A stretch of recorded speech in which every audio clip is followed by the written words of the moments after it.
In this video, I want to go back and look at the Alabama-Tennessee game last season. I know the Alabama defense is expected to get a makeover, but I'm still interested to see Josh Heupel's offense, and I want to break down how exactly they exploited the Alabama defense and also kind of give you guys an example of what you can expect for this upcoming season in our weekly breakdowns. I'll also take a look at Alabama's offense and Bill O'Brien's scheme and just kind of go through some different stuff. So this game kind of begins how it seemed every game for Alabama began, with a penalty to set them back inside their own 10, of course. First play, Latu comes across in motion, and he's going to pick the corner, or at least try. So you can see he whiffs. Ja'Cory Brooks gets blown up. Play goes nowhere. 2nd and 9, Latu comes across in motion. He's just going to run kind of a little corner hitch route. Tennessee does a horrible job of picking him up. The defenders all go to the middle, and it's good enough to get the drive going. 1st and 10, Latu comes in motion out of the box. And this play doesn't really make a lot of sense because it doesn't look like there's a pass option. Tennessee's got 6, Alabama's got 5. Of course the run goes nowhere. 2nd and 10, they run the ball here. Both guards pull. And as you'll see on the replay here, the Tennessee defensive lineman just blows the play up. The linebacker runs through. And really, it's just a good play by the defense. 3rd and 10, they orbit the running back, and the left tackle just gets beat on this play. So it looked like kind of a double corner here, but you can see the left tackle just gets completely beat, and Bryce Young never really has a chance. 4th and 10, pretty solid punt. Tennessee gets the ball set up. So Tennessee has really good field position. And you can see first play, they like to do this. They take the receivers way out wide to create space on the inside. And also they do the little quick shifts, switching the order of their receivers to mess with the defensive coverage rules. So just that little bitty shift can often switch who's covering the receiver and creating extra space on the inside, as you can see here. It's hard, depending on your angle, when a receiver comes breaking in to cover them, especially when you play a lot of switch and read coverage. So next play, the pass coverage is good. Hooker takes off. The linebacker here circled. He just gets juked out of his shoes. Nothing special here. Great play by Hooker. But again, you'll see in slow motion, a lot of space for him to cover, but he just gets flat out juked. So instead of 4 or 5 yards, it turns into a long run by the quarterback. Now they come back and run the ball. And when you throw it well and run it well with the quarterback, you start gashing the defense. But they come back to it on 2nd down, and this is what Alabama's supposed to do on defense, shut these kind of plays down. But later in the game, when they start running and throwing, playing fast, those runs are there. Here we've got the H-back. He runs a little angle play inside, and we'll come back to it.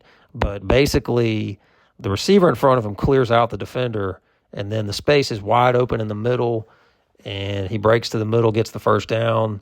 Here they go really fast. The defense, I guess they're not set. 1st and goal in the 8. We can't have this. It's the first drive of the game. They shouldn't be tired. They've got to get up there, get set. In my opinion, simplifying the defense will let the superior talent just play football. So now they get on the 1, 2nd and goal, still playing fast. And the defense, they're not entirely set. And when you get down on the goal line, just that little bit is all it takes to get the ball in the end zone. So you see the stat here, pretty remarkable. First touchdown they'd allowed in the last 13 quarters in the first quarter. Defense have been playing pretty well up into this game, but after the rough start, Alabama gets the ball again, and they run the ball with Gibbs. Get about 4 yards, nothing that special with that play there. 2nd and 6, they bring Latu over in motion, and here the left tackle just gets beat around the edge at the bottom, and so that rushes the throw. You've got a mesh concept here. Latu's coming over, runs a little shoot, but she's just reading the mesh here over the middle, and because the left tackle just gets completely beat and the end is not picked up, Bryce can't get the throw off in time.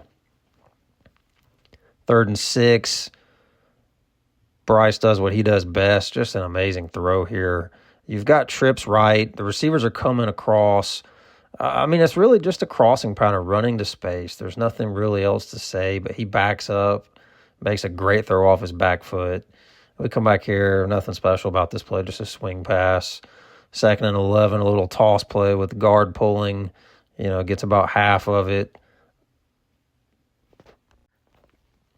So there's actually a penalty on the last play, which backed them up back to midfield. 2nd and long, they go empty when they motion the running back Gibbs out wide.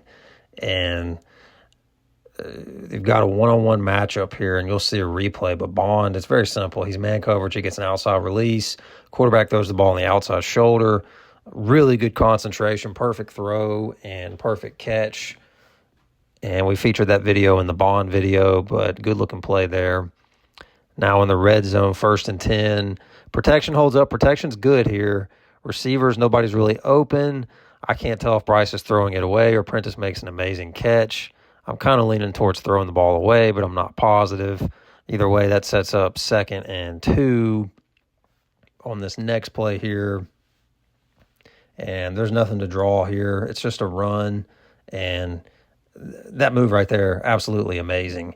I mean, in football, you've got 11 on 11. All the gaps are aligned. And this linebacker's here to make the play. 9 out of 10 times, he's either going to make the play or he's going to slow the back down so somebody else can gang tackle him. This move right here is elite. This is why Gibbs is a first-round pick, and simple as that.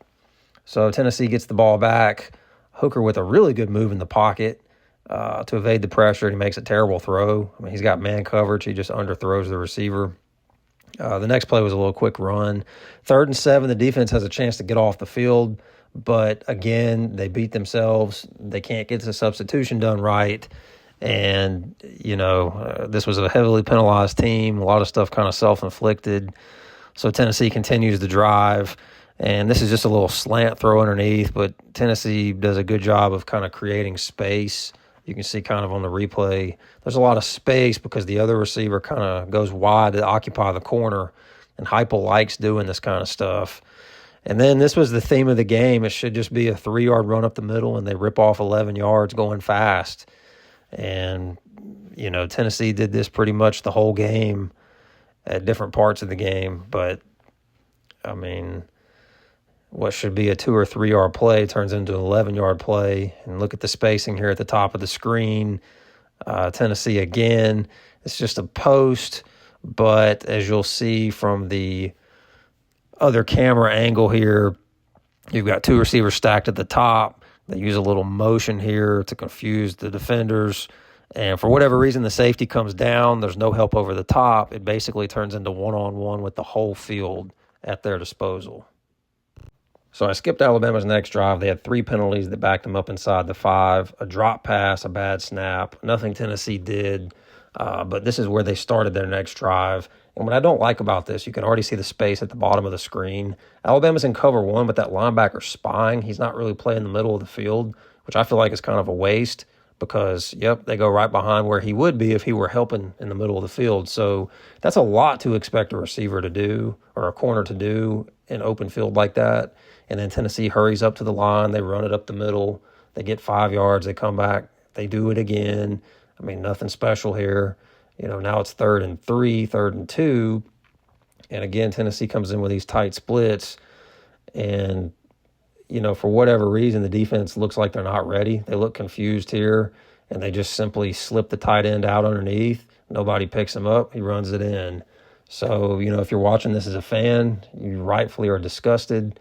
There's nothing really special here. I mean, they're running. Actually, it's a receiver. I called him an H-back. But just blown coverage, blown alignment.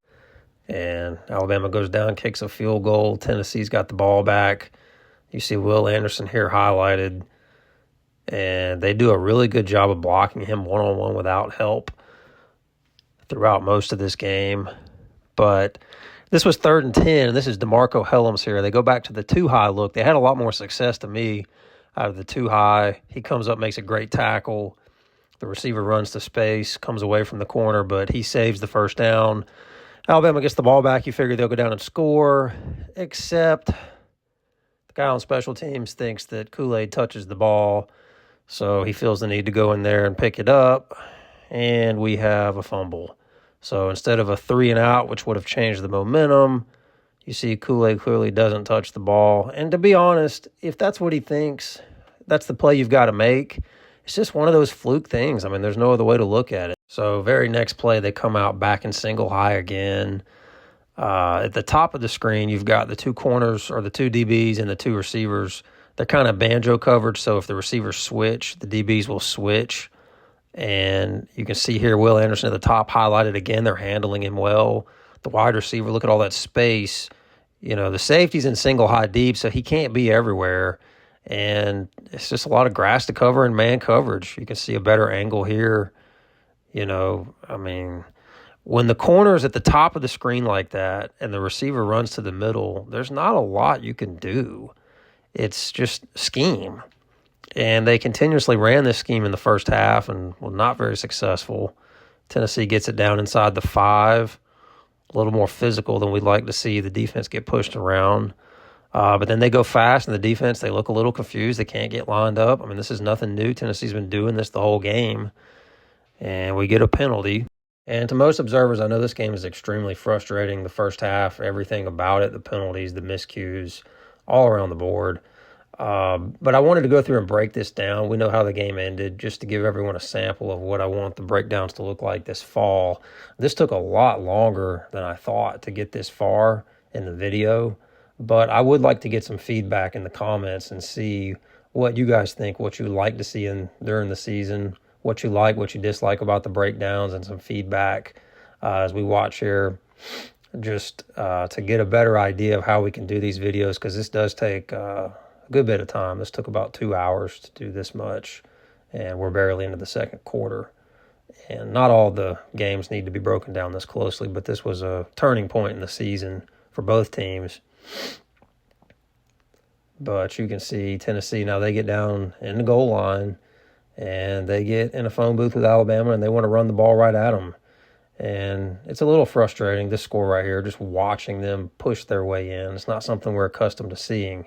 But looking forward to doing these videos this season. So let me know what you think in the comments, and don't forget to subscribe.